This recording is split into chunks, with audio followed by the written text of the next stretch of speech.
find seats.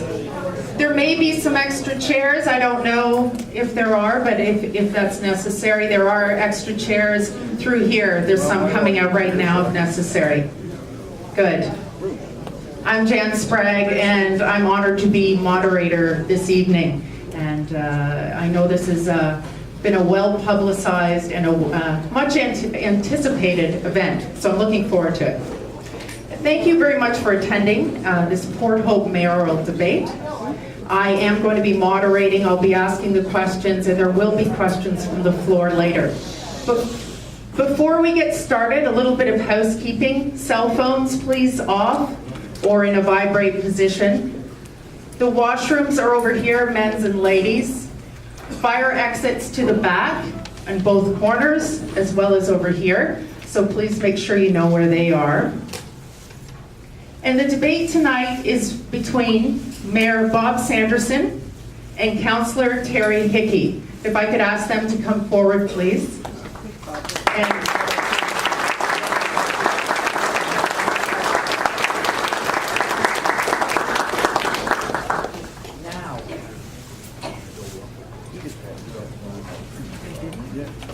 So the program tonight, the formal part of the program will be as follows. Both candidates will have 3 minutes to present their platform. We did a coin toss just a few minutes ago off to the side. It's been decided that candidate A tonight is Terry Hickey. Candidate B is Mayor Bob Sanderson. After they present their platform, we'll move on to questions. Both candidates have put together 3 questions for the other candidate, and I have those in these envelopes, which have not been opened, and each of the candidates does not know what questions they will be asked from the alternate candidate. Each candidate will have 3 minutes to answer each of the questions, and 2 minutes is given for rebuttal. Questions will alternate between the candidates until all 6 of the questions have been answered. I will then ask for questions from the floor. Please line up for Terry Hickey, just behind that little barrier right there. Any questions that are for Terry. And then the same thing on the other side for Bob, just along by where the tables are over here. There's 1 microphone in the middle. I'll be asking for questions to come from either side, depending on where we're at that particular time. Questions will have 2 minutes per answer, and 1 question will come from 1 candidate, 1 from the other, and then the 3rd question, each time around, will be answered by both candidates. There'll be a test at the end on all of that. So, I guess, I think we can get things going. I will say, and it goes without saying, that as you start to formulate your questions, or some of you may know your questions that you'd like to ask of either candidate, I would ask that they be short and sweet, and that you don't voice your opinions, but you keep them to the questions themselves. We only have limited time tonight. So, thank you again for being here, and we'll get on with things. All the best. Will this be on YouTube? Yes. Okay. Thank you. All right. So to get things going with the platform first, Terry, if you would present your 3 minutes or less platform to the audience, please. Thank you, Jan. It's really wonderful to see so many friends and familiar faces here tonight. It's kind of a little bit of the hottest ticket in town this week, so it's very good to see you here. I want to thank you for being here, Bob, and having this evening tonight. I also want to extend my gratitude to you, Jan, for volunteering to come in and do this moderation. Be closer to the microphone. Okay, let's try this. Okay, so. You got it there? All right. Time's up. Thank you very much for coming this evening. Ladies and gentlemen, I know you have very busy lives, and I truly appreciate you taking the time to come here this evening. We're one community with a shared history and a common future. Port Hope is full of hardworking people who want the best for their families, their neighbors, and their community. But if we want to build a better tomorrow, we need to roll up our sleeves and get to work today. Now, the role of the mayor is not a hobby, it's not a part-time job. It's one that requires passion, engagement, and accountability. This election is ensuring the best candidate is selected, one who will help lead the community in the right direction. The values that I bring to mayor, I learned many years ago. My parents and grandparents ingrained a work ethic in me that has been with me since childhood. My mom always told me that when it comes time to work, roll up your sleeves and get it done.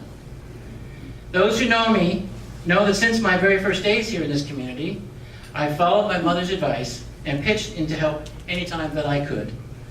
It started first with my church community, then as chair of the Ratepayers Association, and more recently, obviously, in council. As your next mayor, I will bring these skills to benefit the entire community. That's how I've always operated. Define the job, roll up my sleeves, get to work. Unlike previous administrations, as a mayor, I will deliver strong public accountability, unparalleled transparency, exceptional leadership, broad community collaboration. As a mayor, I can assure you that I will work hard for the people of Port Hope to create the environment for growth, which includes finding a solution for rural internet issues, enhancing transportation links to Toronto, increasing rental housing and affordable housing units, maximizing the effectiveness of your tax dollars, and keeping long-term care for the people of Port Hope in Port Hope.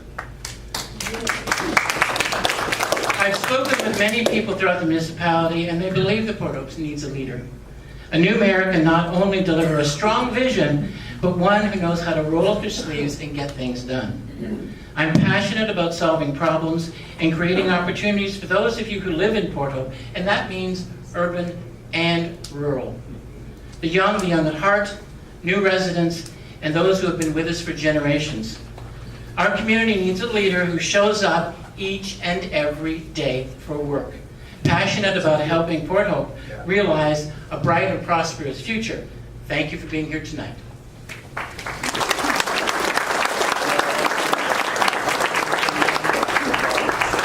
Thank you, Terry. Bob, your 3-minute introduction. Thank you. Is that loud for everybody? Okay. So I am Bob Sanderson, and I'm seeking another 4-year term to be mayor of Port Hope. So I am looking for your support for both our vision and our strategic plan. My platform is working together to bring Port Hope as Port Hope. And although this may mean different things to different people, it has a common thread. Whether you've come here recently or you have a history here of over 200 years, you came here for a reason, you're staying for a reason, and we want to keep that reason. We just want to make it better. Port Hope is a community based on agriculture and having a traditional and typical downtown commercial area. 95% of our area is agricultural land and 5% is urban. So we have the best of both worlds, a model that has been effective for hundreds of years throughout the world. It sustains, promotes, and maintains family values and principles. It has people helping people and develops culture and heritage. That is Port Hope. Let's not get steamrollered into being just another sprawling development. Let's work together to keep Port Hope, Port Hope. I also believe that we are borrowing from the future of our children and our grandchildren, and we must decide now what their future will look like when they're living here. While many communities are struggling to promote and attract new business development, Port Hope now in demand.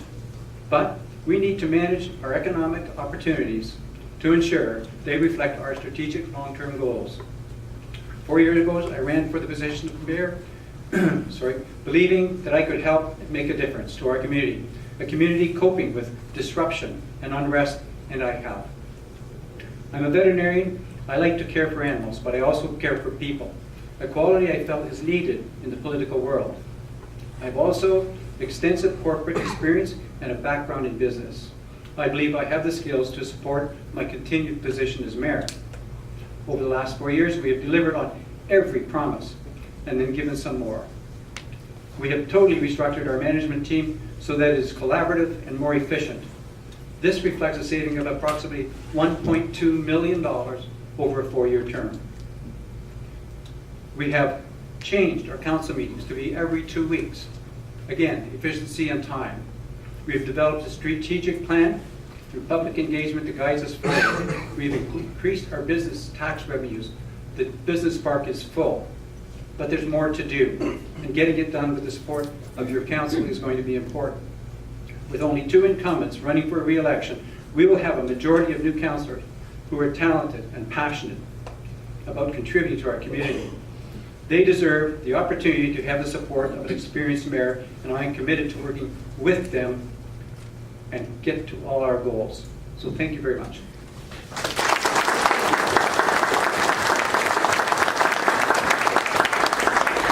I'll now open the questions from the candidates, and we will start this part of the program.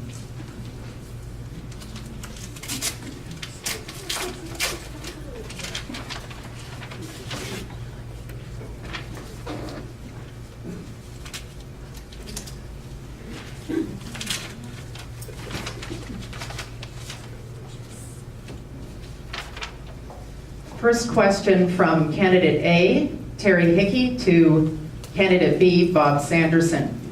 Question 1. Port Hope is blessed with residents who take a lot of pride in their community. They have worked hard to create a beautiful municipality that is a great place to live, work, and raise a family. There is an unparalleled work ethic here that is hard to ignore. Times have been tough these past few years, and it's been a struggle for many in our community to make ends meet.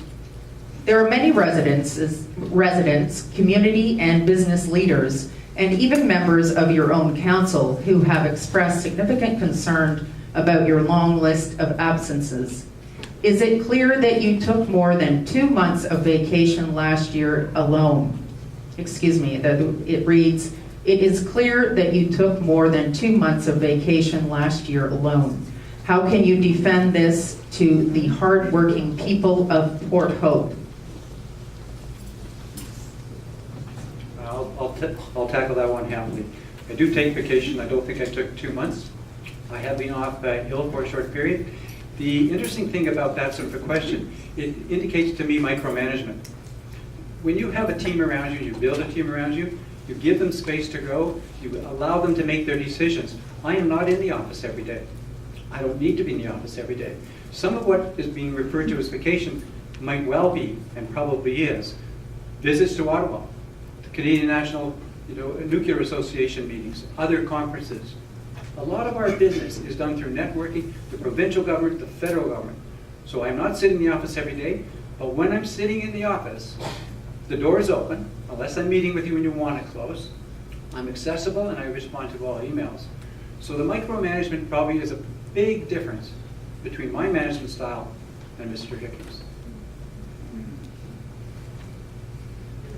Mr. Hickey, you have 2 minutes. Okay, thank you very much.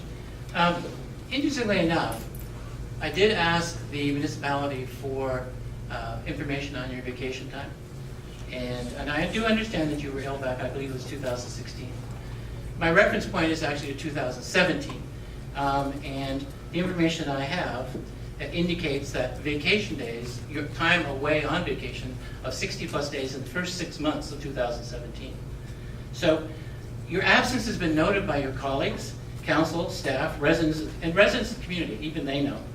And so that's concerning. Along with that, there are about a dozen events and meetings that you have missed as well, and about half of the county council meetings, as far as I understand. Now, real leadership requires someone to be committed to the role. And frankly, Bob, I'm sorry, but your record doesn't stand up.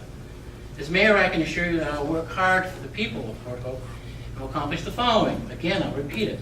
Finding a solution for rural internet issues, enhancing transportation links to Toronto, rental housing and affordable housing, and long-term care issues. And also try and manage the budget.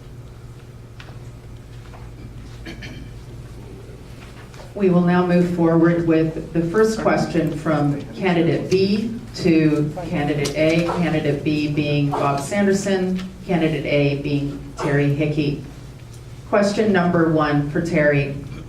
Councillor Hickey, your campaign literature takes credit for many personal achievements. Please elaborate. I would be more than happy to elaborate. One of the things that I decided to do when I became a councillor was to have a measurement of what I achieved in times of council. So in my literature, I didn't place everything that council has done for the past 4 years. Bob, I kind of left that one to you. But what I did is I put a number of specific items for which I had a great deal of responsibility and a great deal of time in getting something done. And I think that any councillor, and certainly any mayor, has to have a yardstick of measurement during the course of their tenure and when they're finished. And so I'm quite happy to support everything and anything that I have in my literature. And I do, by the way, I'll repeat, I do limit what I have in there, because I'm not trying to say, because we did wonderful things in council as a group, I will absolutely say that. But how do you measure what I did? And that's what I'm trying to get in there. Not everything, but what I did. Bob, you have 2 minutes. Well, it might not take 2 minutes. Council works as a council and it works collaboratively. I don't think anybody else on council, nor myself, have ever said we had personal achievements as an individual when our interest is in the municipality. So putting it out there that you actually had these as personal achievements is incorrect, and it does not fit a good leadership profile.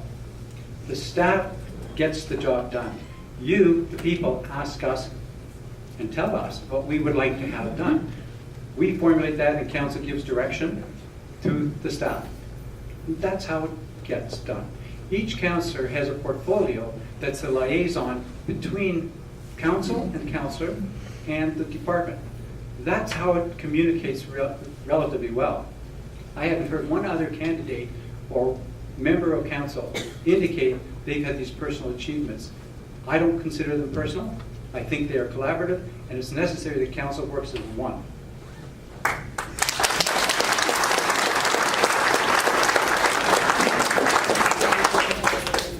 We will now move on to the second questions. Question number 2 from Terry Hickey to Bob Sanderson. When I ran for council in 2014, I believed we could be better for our citizens, our business community, and our future. I have worked hard for the city and with my colleagues on council to build a better today and a better tomorrow for the good people of Port Hope. But building a better tomorrow requires more than just showing up for photo ops. While your campaign literature highlights many items that council has actually done in spite of your absences, can you highlight some specific issues that you have personally championed and what the impact was on the community? Again, we have a common theme here, I think. A lot of office is too much. And the issues in front of us are really what we should be dealing with. And I'm in charge of the PHAI project. That was what council asked me to do. It takes an inordinate amount of time. That project is up and running. It takes networking and a collaborative work with our municipal team, the federal government, along with the CNL, which are the contractors. That is probably the biggest portfolio under my stewardship. The other thing that I oversee, first off, I am a member of every council, but I do not attend every every committee meeting, because that would be disruptive. That puts my influence into a committee who's going to come back to council. The second thing is that when strategic plans are put, absolutely and without question, that's where we participate heavily and we bring public engagement in. So there are innumerable things that have happened. The change in the administration structure, driven by the leadership, supported by council. One thing after another. The council meeting changes once every 2 weeks. Far better, people get family time, more efficiency. Good idea, my idea, supported by council. You saw the dais where the judge used to sit and the mayor and the CAO used to sit looking down on us all. That's been changed. We're with you, in front of you. I could go on and on. They're not personal achievements. They're great ideas moved forward by council, by you folks. And the feedback is we're doing really well. And we'll continue to do that. Come up with the ideas, give space for everybody to participate, have council debate publicly, right? And then make decisions in the interest of the community. Terry, you have 2 minutes. Thank you, Jen.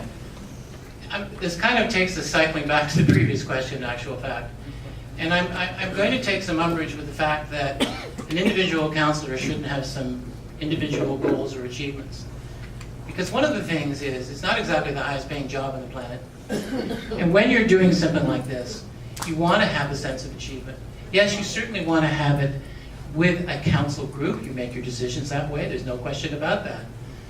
But you want to be able to walk away from a meeting or a session, a week, a month, or the end of your tenure, and you want to say, this is something with which I was involved. This is something that I worked collaboratively with management to bring to the fore. And there were a couple things in particular I think most people know about.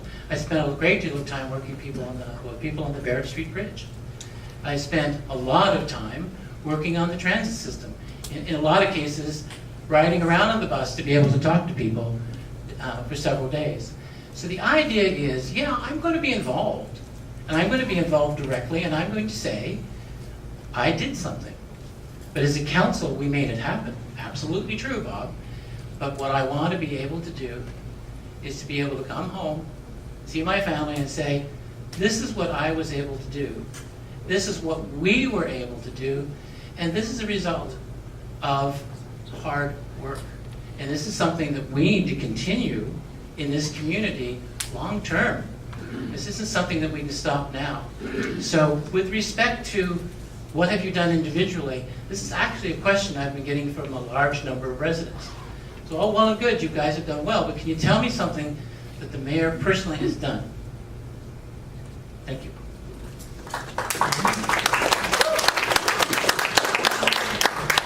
We will now move on to question number 2 from Bob Sanderson to Terry Hickey. Councillor Hickey, during the past council term, there was a widespread council and community involvement in the development of a strategic plan. What is it about that plan that you want to change? I'm not sure there's anything I want to change about the plan. I'm not even really sure why the question's being asked. I think in terms of a strategic plan, it is a tremendous overview to take us where we want to go in the broad sphere of things. But in terms of a plan, I think every subset, every small thing that we have to do, that also has to have a plan. You can't say that I've got this big master plan, and then that's going to do the job for us. No, every little piece of that plan, or sorry, that strategic plan, has to have its own plan. And that's one of the problems that we had, is getting plans, knowing where we were going with many things. And that's something that's very important for a mayor to do. A mayor has to have a very sharp focus on what the objective is. What is your goal of this? The strategic plan is a fairly substantial document.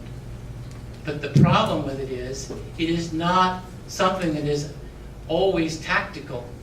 You need to be able to develop it, and you need to be able to have collaboration with all of those people who are involved so that they clearly understand what's going on.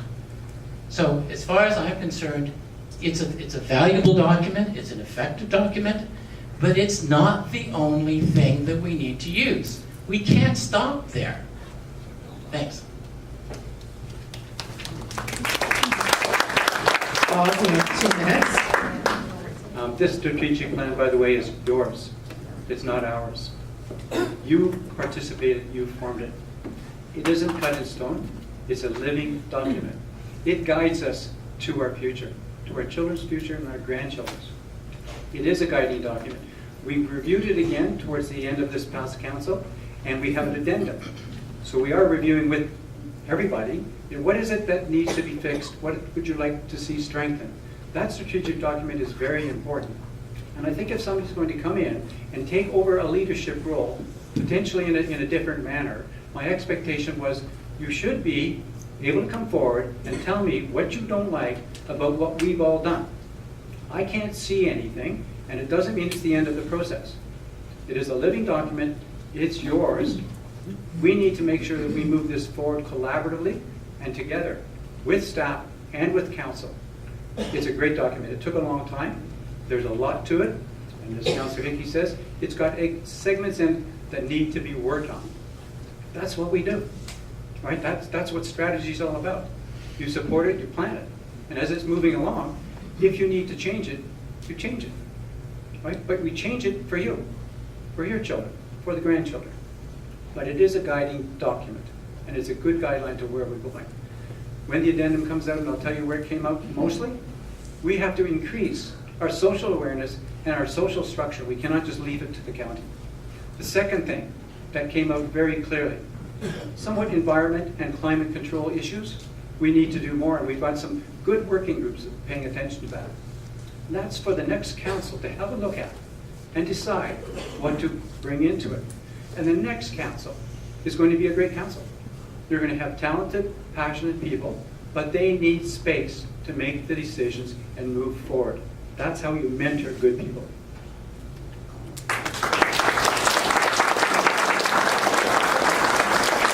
On to the third question.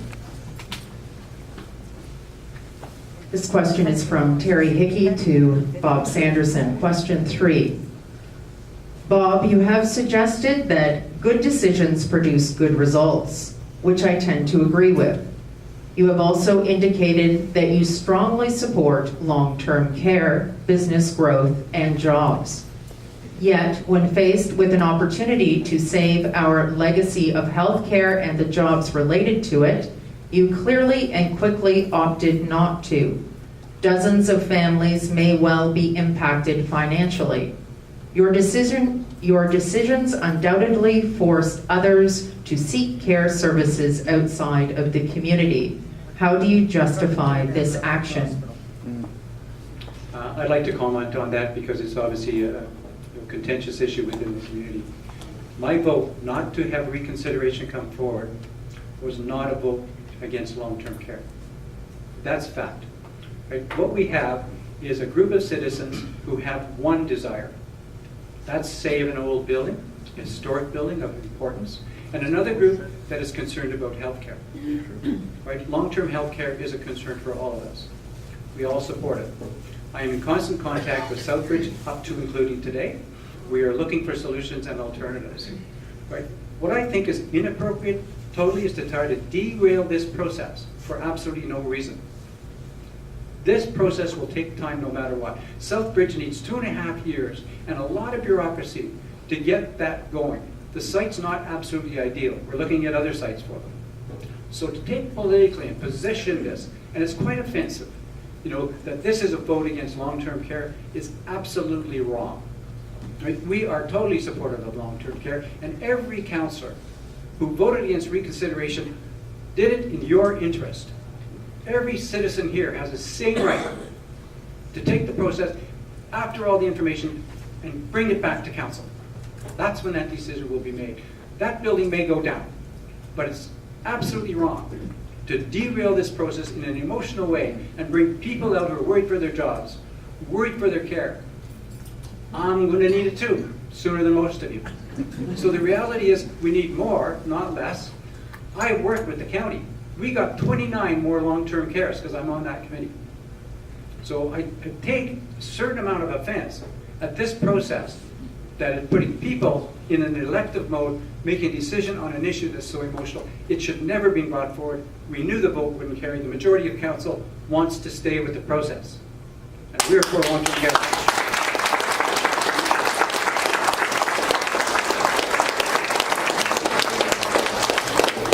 Terry, you have 2 minutes. Mr. Mayor, I have to say that with all due respect, I'm confused by what you presented as your decision-making process. As a community, we can't afford to play chicken with our prosperity and healthcare any longer.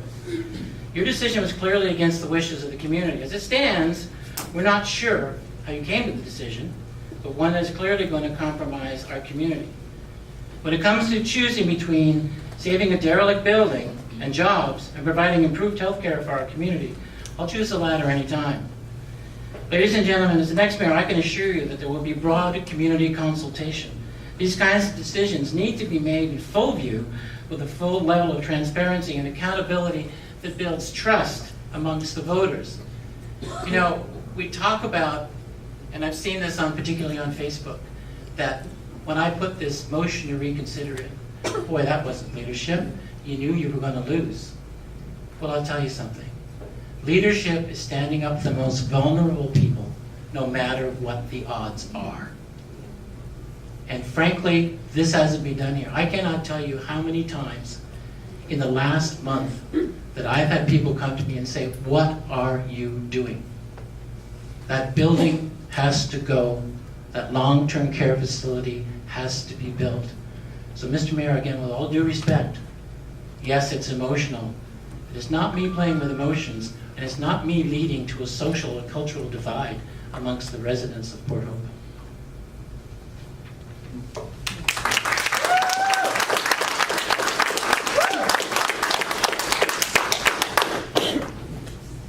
We will now move on to the next third question. This is from Bob Sanderson to Terry Hickey. Councillor Hickey, over the next 4 years, everyone in Port Hope will one way or another be affected by the PHAI cleanup that is just getting nicely underway. What direct experience do you have as a councillor that prepares you to lead the municipality in its complex relationship with Canadian Nuclear Labs, the prime contractor? Thank you, Jan. And thank you, Bob. I guess I could say, what direct experience did you have when you started as the mayor for Port Hope? The one thing that we're not talking about is the fact that we have an amazing team that looks after the bulwark of the relationship with the PHAI. The mayor in his role, it's substantial, I will absolutely say that, is a liaison to this process and is an ambassador on behalf of the community. But one thing I have a serious problem with here is the fact that what I'm hearing is the kind of thing I tend to hear south of the border. And that is, let's get this little element of fear in play here. That if Bob's not around, things aren't going to work out the way they need to work out. I'm very comfortable that I can pick up any reins with respect to the PHAI. I've worked with that team on many occasions. I know them very well. So in terms of having to have continuity, I think there's continuity of thought, there's continuity of procedure, there's continuity of action. But because I haven't done it for the last 4 years, doesn't mean I can't do it for the next 4, 6, 8, whatever it happens to take. It is the single most focused item within this community, because what it brings to us is basically a second opportunity, a second chance, a new life, if you will. We're going to be able to take the pier area, the West Beach, probably to a certain extent the East Beach, the river, and blend it all in one solid program. And that's going to take a great deal of planning. And one of the things that I feel very comfortable in doing is working with groups to make sure that that planning is done. That planning has to be done long in advance. So the experience that I have is a broad experience that makes all of these things possible. I'm absolutely not worried about having not had 4 years of experience. Your predecessor had 8 years of experience.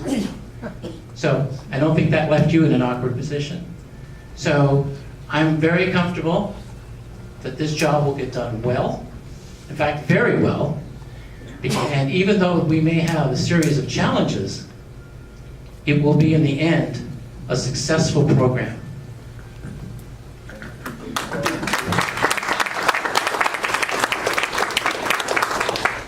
This concludes the 6 questions. Oh, I'm sorry, my fault.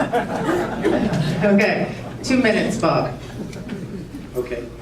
4 years ago, the Port Hope Area Initiative project was not happening. It is happening now. Right? And it's happening because of the negotiations, and they are complex with the federal government, ourselves, and the Ontario government through climate control and environmental controls. It's very simple to stand up here and say, oh, I can do that job. I did not have that experience starting, but I had a lot of experience in very complex and international negotiations. The first thing that I did with that group is meet with the head of the government of that project, Richard Sexton. And we sat down and we identified the problem. The problem was things had been going on so long, there's a lot of distrust. Right? And that became a barrier to getting this project going. The first things we did was put the rules of engagement and write them down. Here's how we will conduct ourselves through negotiations. And we signed those and we put them up at every meeting, and we meet a lot. It is very important to continue and have that continuity through the rest of this project. Items come up every day, and yes, we have a very good team that's managing that. And I lead that team as well. Right? It is not going to be simple to walk in there and deal with all the relationships and the government as a new person. 4 years of experience is very valuable in this case, and I am not confident, I would not be confident, turning it over to almost anybody from a political perspective.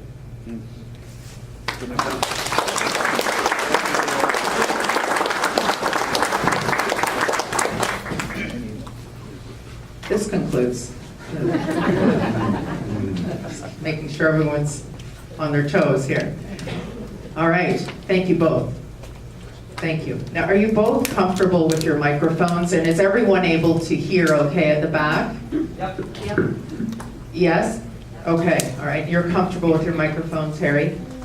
I think so. Okay. I think so, Okay. yes. No, I just want to make sure. Okay, so now we're going to move it on to questions from you. So, questions that are for Bob, if you could line up on this side over here, starting over here, and questions for Terry over here, please. Sir, who's your question for? It's for both. Okay, well, That's why I'm in the middle. isn't that fun? See? If I can get this to stand. That's very creative. I wouldn't expect anything else from Port Hope. Can you do me a favor? Do not touch the mic, please. And no mic drops this evening. All right, if I could, thank you for your interest in asking both candidates, sir, but we need to choose one or the other, so. So I'll start with one and then go to the other. How's that? Well, thank you, that's nice. And so tonight, we're going to be starting with a question for, candidate A, so Terry Hickey will be starting. And so, sir, you only get to ask one candidate your question. And then we'll see if anyone else kind of starts to line up. How does that sound? Okay, I'll come back. Okay, sounds good. All right. I will start with Mr. Hickey, but they're both on the same subject. So you voted unanimously to accept the heritage designation. Now, Mayor Sanderson is, without mentioning by name, has almost personally attacked you on his website for your motion to reconsider. He's suggesting that you did it for political means. What was your reason for that? Thank you. As I said in that meeting on that day, that I was not in favor of designation. What we didn't have at that point in time from Southbridge, though, and they knew that, was a concrete, confirmed statement that if that building came down, another building would go up. That was kind of the missing element. So with respect to that, I needed to say, I need a pause button here right now. Because I'm not going to say, yeah, just go ahead without that. We very shortly thereafter got that. And so I was, very, very prone to go ahead on that. Now with the decision to reconsider, we've never used that, and I don't think we ever saw it in the previous council either. So it's a very rare motion to use. And with respect to that motion, again, I know I got pilloried on Facebook for doing that. And as I said, I'm going to stand up for people. I don't care what the odds are. I am going to push because that was the right thing to do. And at the end of the day, you have to stand up for the people in the community. Because if you don't, what have you got left? Thank you.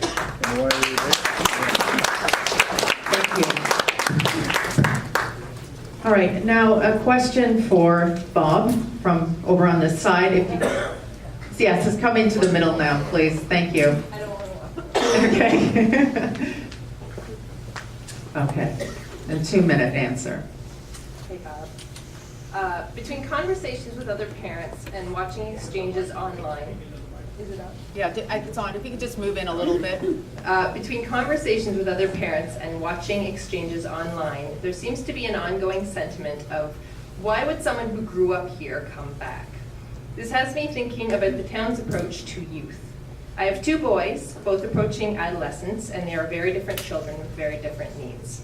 My questions are this: what programming and engagement will you offer that will encourage more young people to stay or come back to Port Hope? And secondly, what steps will you take to make sure that special needs children like my son Charlie will be integrated into the community effort so that he grows up feeling a sense of belonging rather than exclusion? Okay, I'll address hopefully both of those to your satisfaction. First off, our sons and daughters are coming back. My daughter's back with her family. I know many other families, some of her friends are back. So the community values, which we are strategically achieving, are the foundation, for a quality life, which we're providing.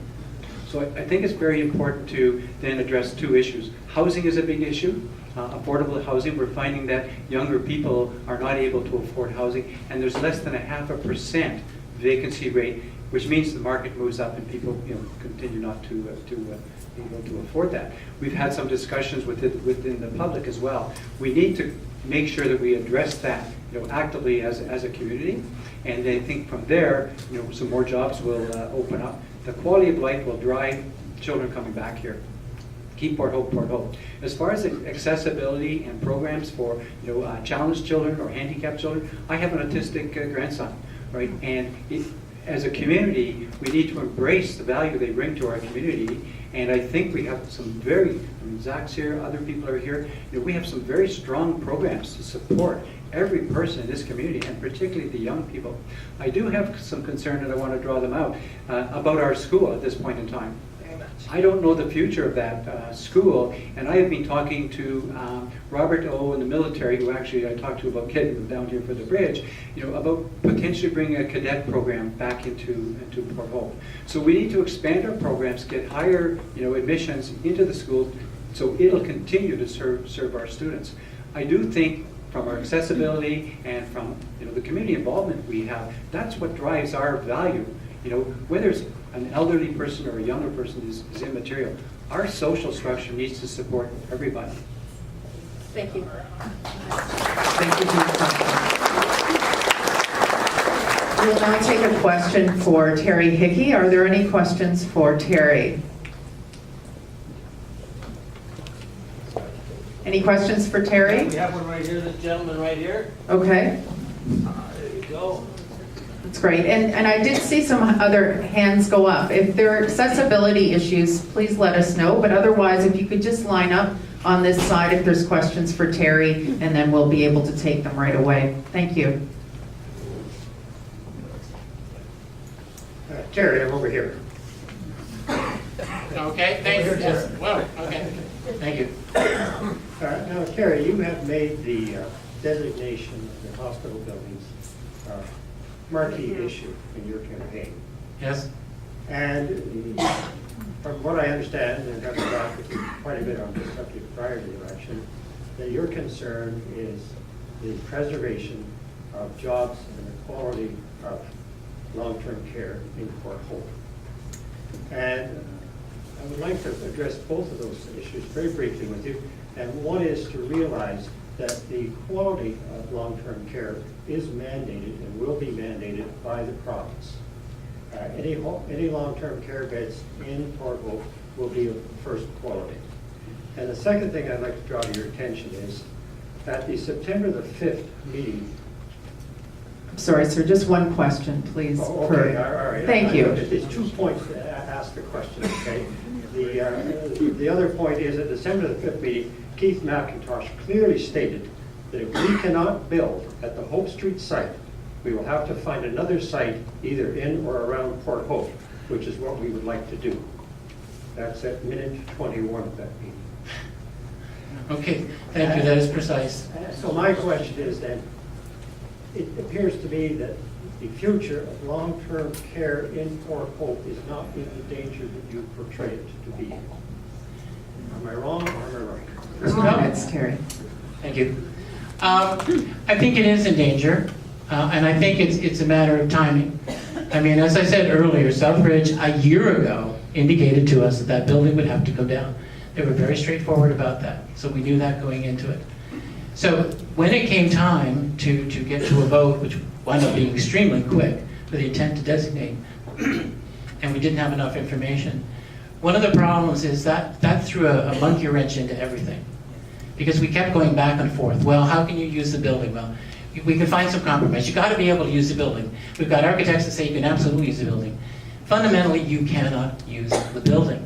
It's too small, plus the footprint of what they need goes beyond that building. But there's another thing I have a problem with, and I need to discuss tonight. And that is, for a long period of time, Southbridge was under the belief that things would be just fine. So it was quite a shock to Southbridge when they came and found out that, things aren't so fine. And that just, as I said, threw a wrench into the works on everything. And then we got this great divide between the community, between the architectural conservancy people and those who were for long-term care. So right now as it stands, from the last thing that we've heard, since there was such a fine limit on it, that if that building is not to go ahead soon, if it gets designated, we're at least 2.5 years behind that. And Southbridge has also clearly said, if they cannot build in Port Hope, they will move somewhere else. That means those people go, those jobs go.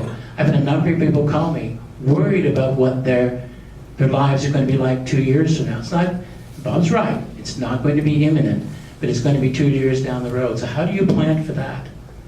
So yeah, it is in jeopardy, definitely. We will now move on to a question for Terry Hickey. Just have the last one. Oh, sorry. Question for Bob Sanderson. Sorry, Bob Sanderson, thank you.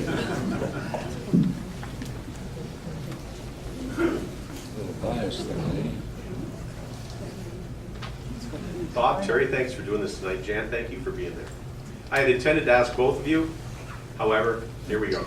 My concern is that for years, economic development has been focused on using real estate in the urban area of the municipality. Do you have a plan to focus growing employment opportunities in the rural region? And if so, would that development allow the use of the land unoccupied at the moment in the urban area to be used for affordable housing rather than job creation? There's a couple of questions there, and I'll try to respond. Municipal land being used for affordable housing is absolutely, a consideration we need to have. With respect to the economic development, the primary economic development goes where people want to go, right? And our business park, it was totally empty 4 years ago. It's 100% committed, and we are looking for other opportunities to enhance that in other areas, both urban and rural. We are working with the county to assemble in sort of on the northeast corner of Highway 28 and 401, over 200 acres of employment land. Right? As far as smaller opportunities are concerned, I think the high-speed internet is blocking some people, but I think there's a lot more cottage industry in the rural area than people realize. There is an economic engine in the rural area. A good percentage of our planning activities relate. I saw Debbie and Shane here tonight with Hope Go. They're getting an enterprise going.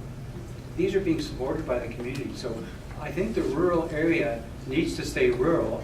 It needs to have the opportunity for economic development and growth, but not at the expense of not being rural anymore. So that's the balance I think that we are facing. I think our opportunities are good, and I said in my opening statement, we're a very fortunate community. We are going to get to pick and choose some of the development we have. And it's really important that we pay attention to the 25 and 50-year requirements for our children and grandchildren. It's not about us. We need to plan well, and that's for the future. So the agricultural community, 95% of our land, a good segment of our population, part of our culture and heritage, it needs economic viability, and it's getting it. I hope that answered the question.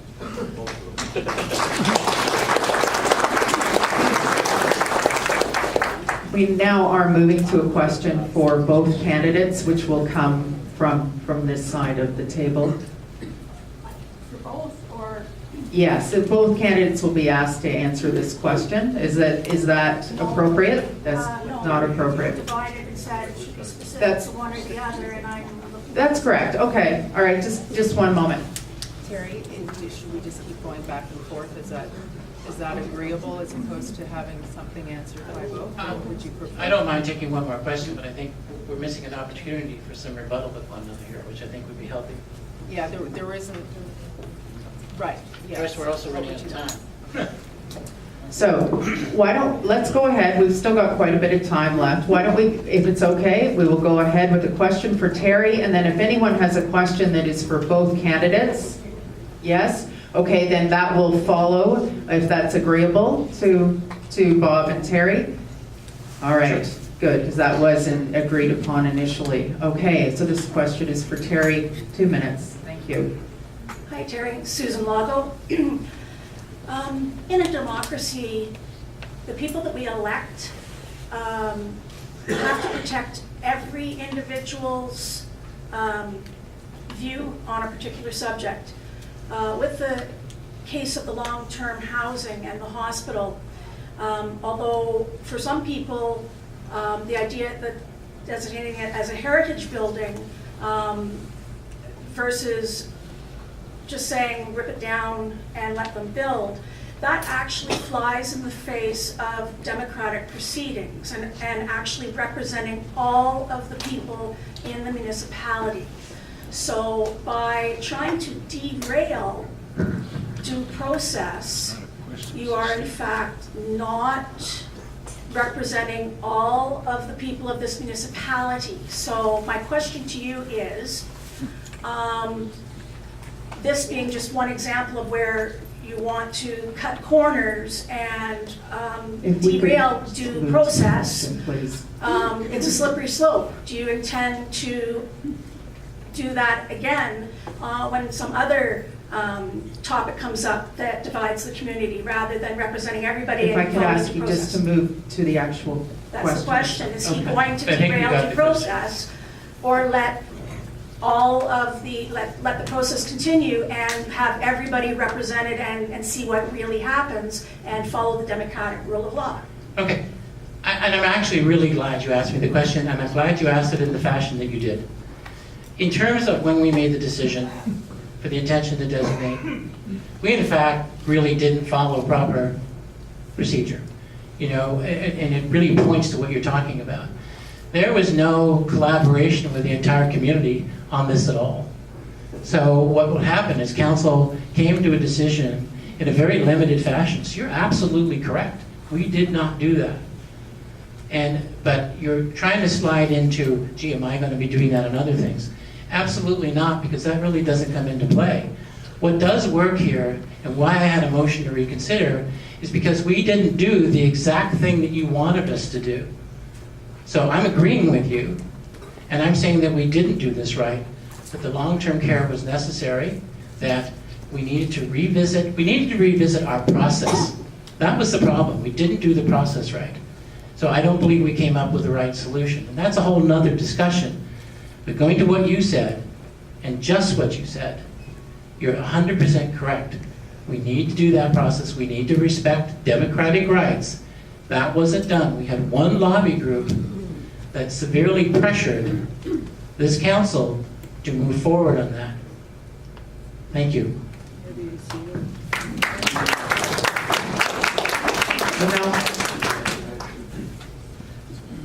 We had decided to move on to the next question that will be for both candidates.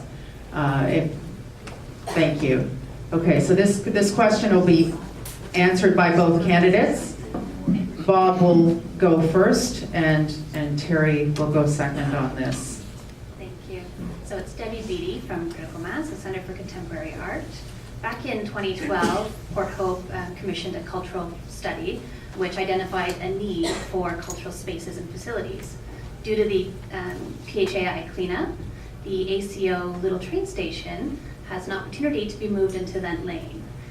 Critical Mass is going to be the new occupant of that space, turning it into a little cultural center where we put on contemporary art workshops, installations for the community, and be part of the center of town for community events. My question is, for both of you, can you share 3 or more reasons why it's critical for municipal government to support the arts, and what your plan is to continue supporting the arts in Port Hope over the next 4 years, even during times of economic downturn? So I'll start. Right from the get-go, we've been extremely supportive of critical mass, and the fact of the matter is, this community is very culturally based.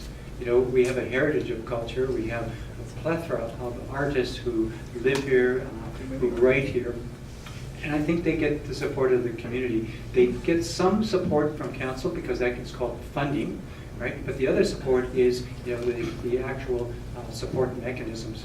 To expand on that and to continue to do so, like the mural on the river, we need creative thinking and participation. I don't have any doubt that council going forward is going to continue its strong support of both heritage and culture. But it's going to be sort of by items, the side street, some of the far out stuff, the steamrollers, we're all in on that stuff. And if the funding requirement is there, we do have a process to assist it. And the involvement even on land, the ACO and yourselves.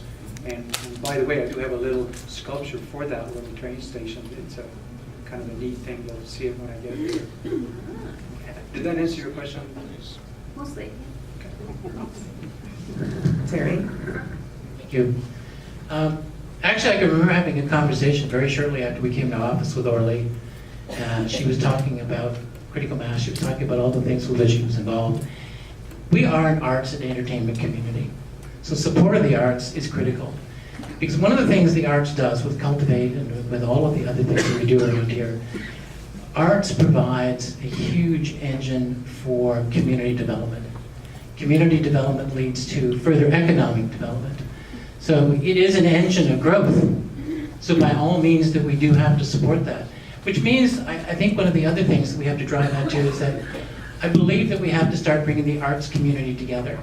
Rather than dealing with pockets of people, how can we bring everyone in and say, what can we create a master plan? If we have a master plan, we can start to look at how to assist in financing that master plan. Because right now, every time someone comes to us, it's usually project-based. And so it's very difficult to give long-term thinking to that. But again, as I said, the whole arts area is significant.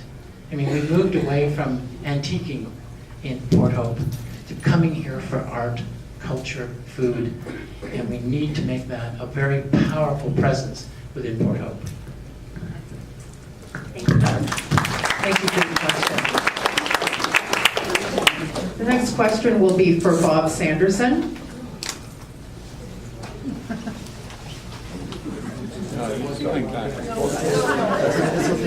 Allowed to get it earlier, so I'll direct this one to Bob. I'll change the subject. I won't touch the mic. Bob, on your website, you indicated that you didn't have enough information about the ring road. And I find that very surprising because you just spoke about how involved you were with Chemical and all these things. And you said you couldn't make a stand on that, and yet you support the West Beach. So I'm very confused as to what your stand is on the ring road. Why can't you make a decision based on your understanding, given the fact that they talked about where the ring road is going and how it might, in fact, affect the West Beach? Okay, let me help you with your confusion, and I'm sorry you're confused. Right? The West Beach has been a focus for a passionate group of people, and the community, councils, past councils, have entered into an arrangement with Chemical to have that as an access road, that ring road. Where we don't know and where we don't have the information, we do not have an environmental study yet. Right? We do not have engineered drawings. Nobody knows exactly where that road is going to go or what the impact is going to be. And I've asked everybody to look at the following as a goal rather than focusing on the ring road at this point in time. And that is to maximize public access and use of our beaches. Right? Then we'll see what impact the ring road has when we have engineering drawings and we have public input. So I'm not going to stand out and say I'm a supporter of it, or I don't think it's a good idea. I stand by what I said. I don't have enough information at this point in time to do a yay or nay, or where it should be, or what the impact's going to be. That is what needs to be determined. Just to follow up, though, if the environmental impact looks at that and says the ring road could be a damaging addition to the West Beach, how would you proceed then? We don't have that yet. No, but if and when you did. Like everything else, we'll deal with it, right, in the appropriate way. If we can't put the ring road there, because it's a municipal road, we will have to find an alternative and work with Cameco to that effect, right? That would require engineering, a lot of engineering. The background there, if you're not familiar with it, the councils, past councils, negotiated with Cameco to have full access of the public to all water. So Cameco undertook engineering drawings, to shift their footprint over so that the public and our citizens could have total access beside the harbor and around. That requires the ring road from their perspective. And if it can't go in, they'll have to re-engineer again. Cameco is under economic pressure too, and we're not going to jerk them around, but they do need to meet the needs of the community. Thank you, sir.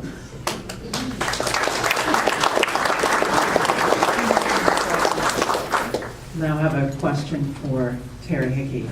Hi, Terry. It's Sue Sachs. I'm a fairly recent resident of Port Hope, coming from Toronto. I think Port Hope is great, but one of the things that made Toronto great was its diversity. Not that we are Toronto, nor do I want Port Hope to be Toronto, but I don't see a lot of diversity here. And I think that Port Hope could really benefit from more diversity. I wonder if you agree with that statement and what you might suggest we could do to encourage more diversity in Port Hope. Thank you for the question. I think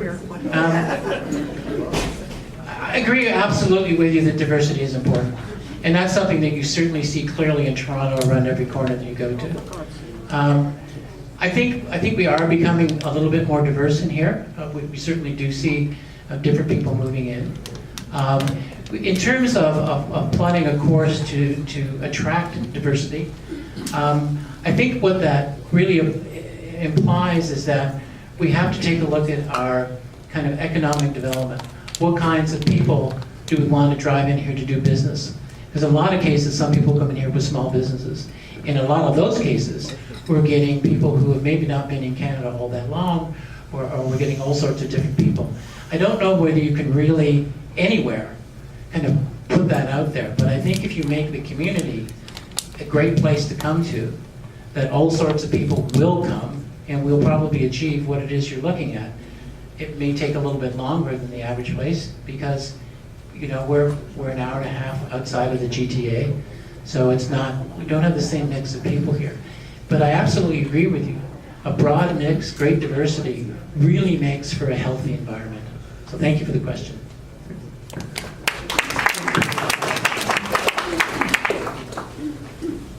We'll now take a question that will be for both candidates, and will come from this side.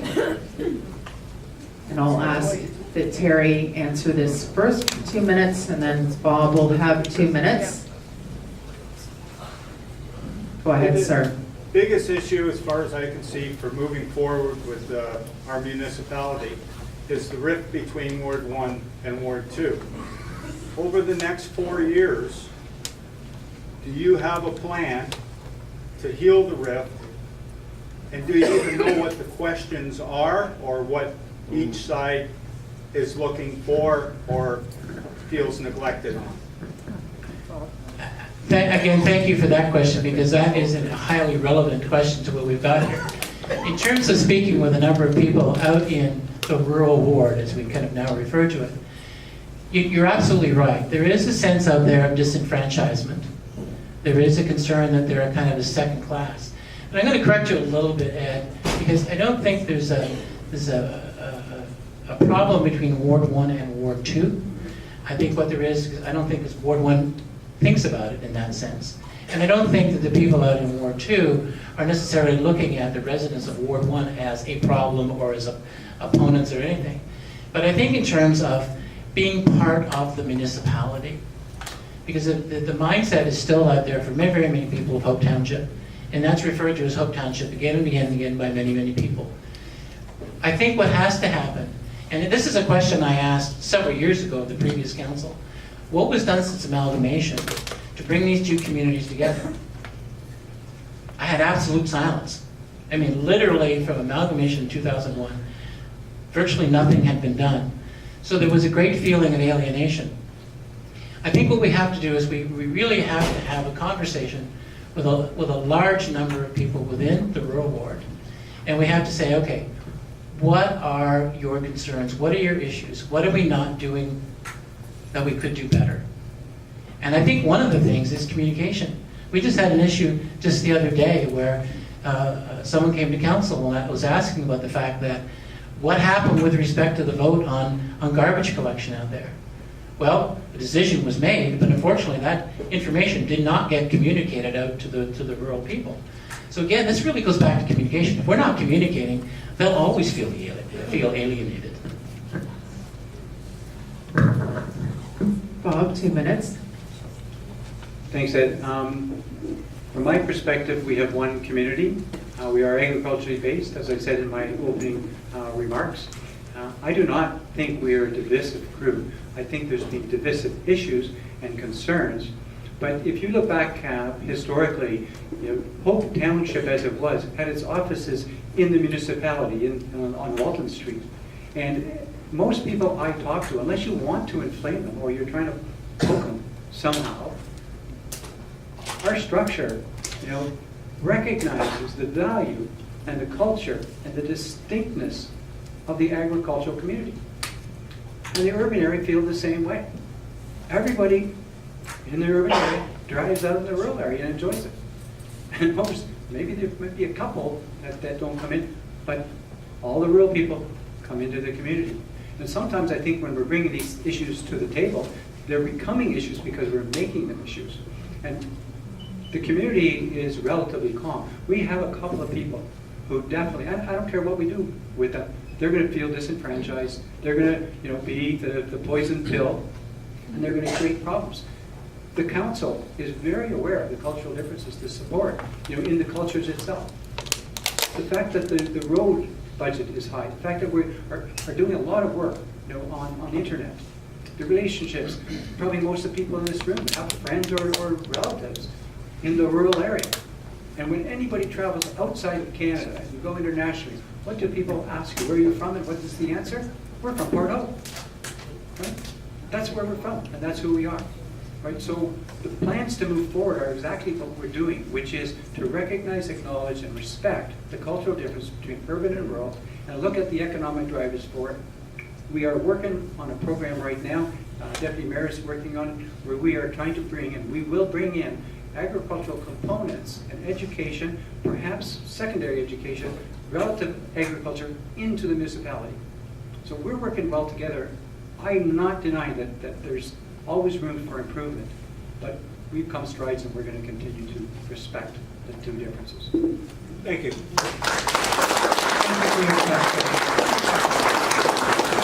I'd like to thank everyone for their questions tonight. I'm sorry that we're not going to be able to get to all of them this evening, but I would urge you certainly to take some time and make sure you get a chance to ask if it is Terry Hickey or if you have questions for Bob either this evening or another time. I'd also like to thank all of you for coming tonight and taking an interest in municipal politics. There are some tables set up with literature. It was not agreed upon, but that was not agreed upon. What was that? Okay. It's all good, Bob. Thanks. All right. So, thank you very much for coming, and if we could have a round of applause for